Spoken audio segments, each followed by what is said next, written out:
Bonjour à tous et merci de rester fidèles au temps d'information sur RTI2, la chaîne plus proche des populations à la une de l'actualité de ce dimanche 2 octobre 2022.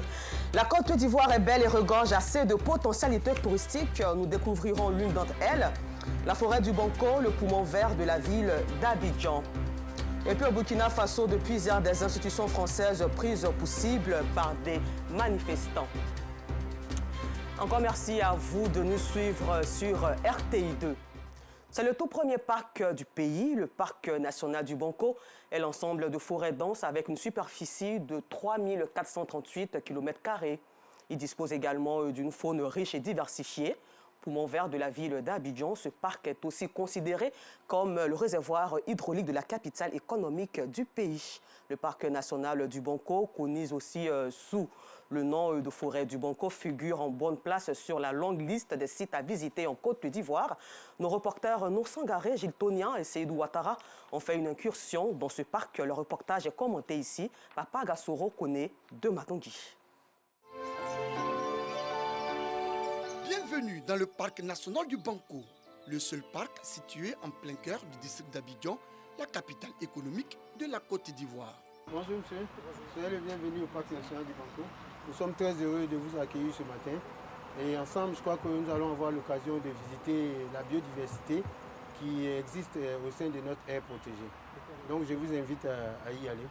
Le lieutenant-colonel Fousseni Koulibaly nous servira de guide pour une excursion.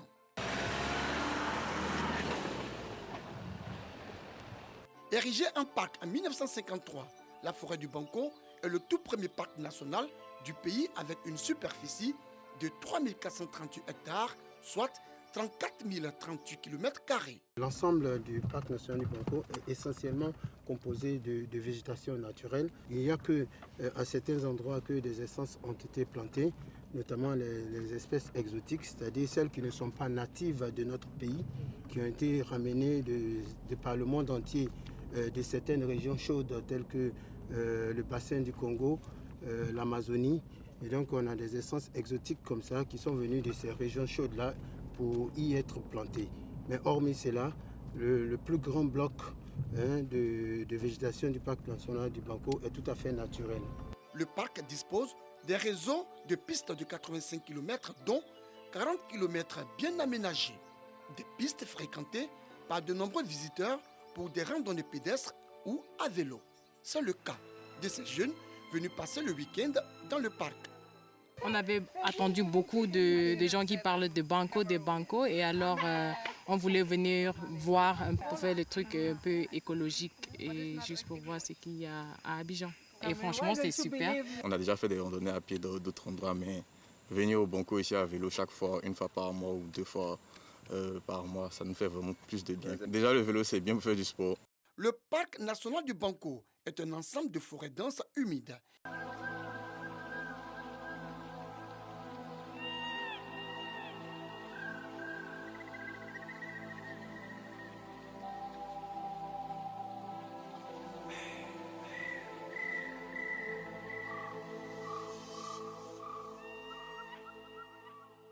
Il regorge de nombreuses espèces végétales ouest-africaines, notamment l'acajou, la samba, entre autres. On y trouve également des arbres centenaires, dont certains produisent un parfum utilisé dans de nombreux encens.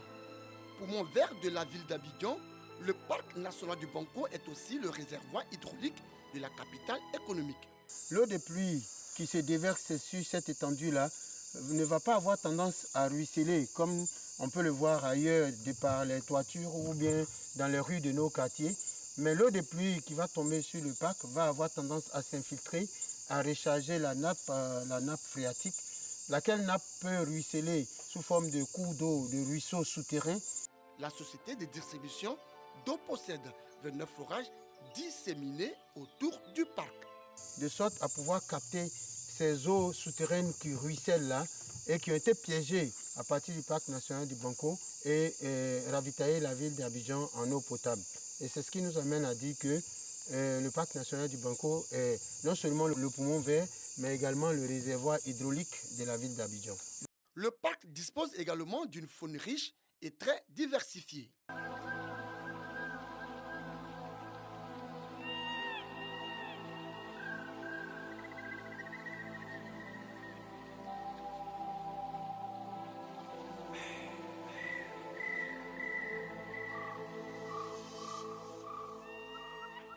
On a essentiellement beaucoup de mammifères. Parmi ces mammifères, on peut citer les antilopes du genre céphalophe, notamment le céphalophe de Maxwell. Récemment, on a eu à enregistrer la présence de 2 buffles. Les hypothèses émises sont que ces buffles-là seront peut-être en transit ou alors qu'ils soient venus d'une autre forêt avoisinante. Mais toujours est-il que leur présence est avérée à l'intérieur du parc. Nous avons également beaucoup de singes, notamment le Cercopithèque maune, qu'on peut observer tous les matins sur la façade de l'autoroute et même à l'intérieur du parc. Et à côté de ça, vous avez également les chimpanzés. Une famille de chimpanzés d'environ une cinquantaine d'individus qui constituent une espèce phare du parc. Cette forêt est traversée par une rivière appelée Banco. C'est d'ailleurs à cette rivière qu'elle doit son nom. C'est une rivière qui prend sa source à l'intérieur du parc, au nord, tout à fait au nord du parc, et qui traverse l'ensemble du parc sur une distance d'environ 8 km avant de se jeter plus bas dans la lagune Ébrié. Une rivière qui a pour habitants des crocodiles nés inoffensifs et des silures. Les silures que vous voyez là, ce sont des silures du genre Heterobranchus longiphilis. Donc ces silures-là sont donc une attraction du parc, de sorte que vous avez vu ici un site de pique-nique qui a été aménagé par la gestion de l'administration du parc, à savoir l'OIPR, pour permettre aux visiteurs de venir pique-niquer et en même temps d'observer les silures. Si cette rivière était un lieu de rituel, ce n'est plus le cas aujourd'hui, assure le colonel Fousseni Koulibaly. Avant, quand vous veniez ici, c'était toutes sortes d'effets mystiques et autres, j'allais dire objets de cette nature-là qui existait ici. Des pagnes qui étaient attachées sur les arbres, bien d'autres spectacles qui s'offraient aux visiteurs. Mais aujourd'hui, vous pouvez en juger par vous-même. Vous ne verrez pas d'arbres, vous ne verrez pas de cordes, vous ne verrez rien. Et vous ne verrez pas aussi des gens en train de faire des libations, en train de faire des incantations dans l'eau. Par le passé, oui, mais depuis bientôt 5 ans, nous avons mis fin à cette activité et cette mesure prise par notre hiérarchie est scrupuleusement mise en œuvre et respectée sur le terrain. Le parc national du Banco, c'est aussi un bâtiment colonial qui abrite l'école forestière. Elle a été construite en 1937 et a ouvert ses portes en 1938. Et elle avait pour vocation de former les cadres forestiers de l'AOF, à savoir l'Afrique occidentale française.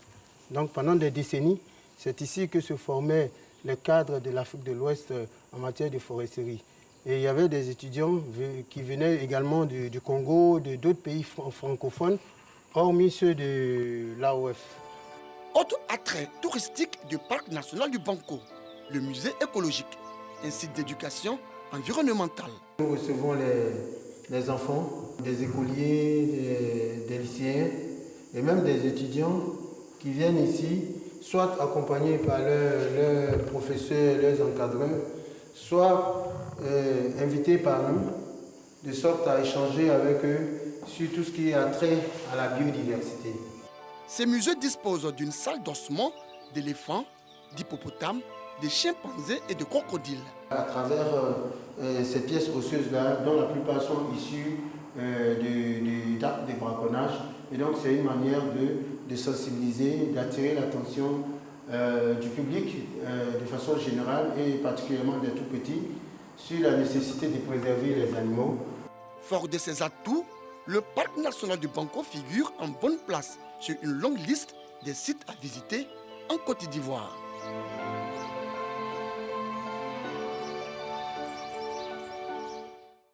Et toutes ces belles choses sont réellement qu'en Côte d'Ivoire. À présent, un mot sur la sécurité routière dans notre pays. Le mauvais état des véhicules a engendré bien d'accidents de la circulation. Et pour juguler le fléau, l'État ivoirien a donc entamé en 2015 le renouvellement du parc automobile. À cet effet donc, les transporteurs se sont rencontrés à Yamoussoukro. Clément Boko était de cette rencontre. Michel est le gérant d'une entreprise de transport basée à Yamoussoukro. En 2017, son entreprise bénéficie de ce véhicule dans le cadre de la première phase du projet de renouvellement du parc automobile initié par l'État de Côte d'Ivoire à travers le Fonds de développement du transport routier, FDTR. Aujourd'hui, son engin est immobilisé et Michel croule sous le poids de la dette contractée pour l'acquisition du véhicule. Depuis novembre 2021, ce véhicule est gâté. Il a eu problème de moteur. Donc depuis, il est garé là. Quand les gens viennent réparer, on paie 400 000, 500 000 avec un injecteur, ça gâte. Donc par fin, on n'a pas pu faire encore, donc on l'a laissé là.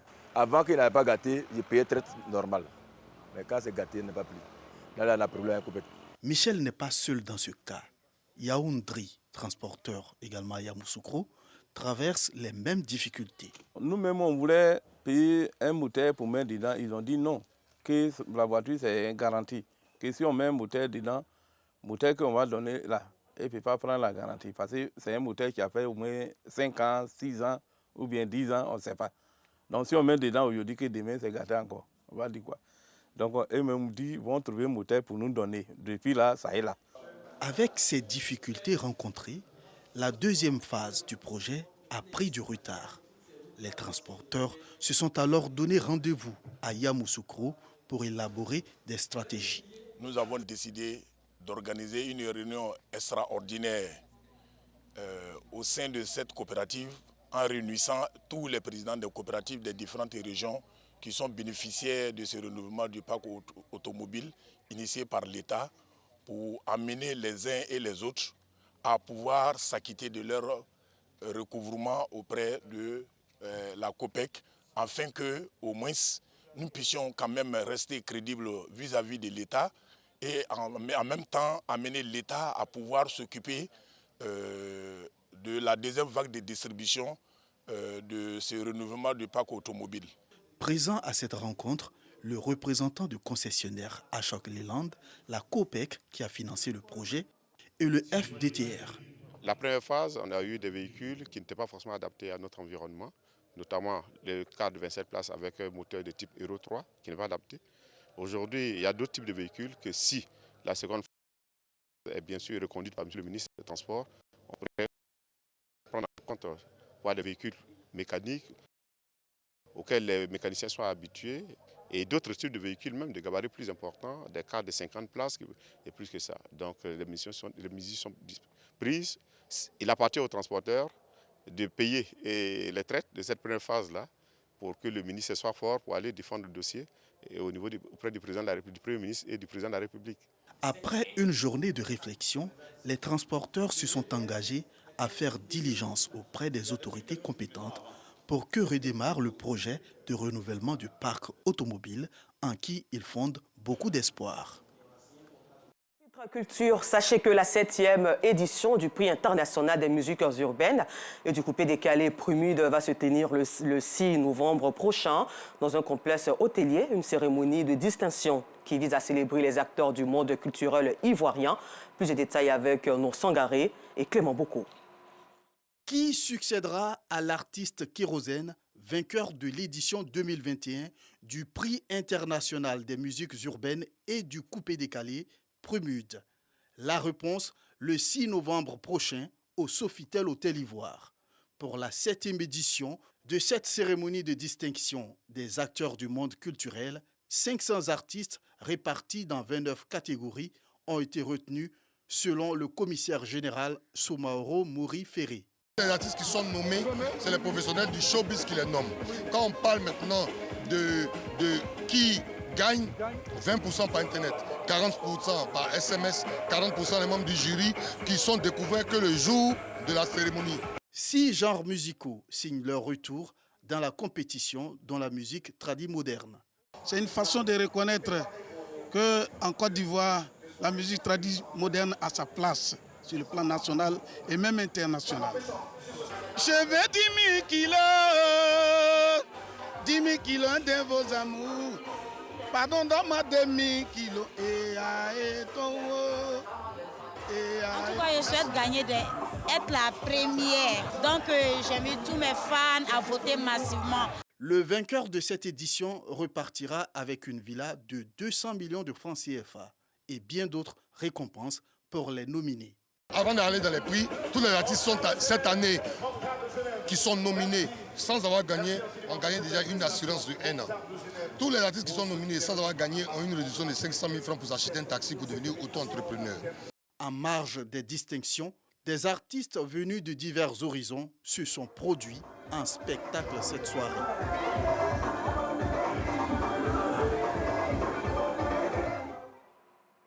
Et pour terminer, nous le disions en titre, depuis hier samedi, la tension est montée d'un cran au Burkina Faso après la déclaration de l'armée refutant la prise du pouvoir par les hommes du capitaine Ibrahim Traoré. Des manifestants ont notamment pris pour cible des bâtiments français en soutien aux putschistes.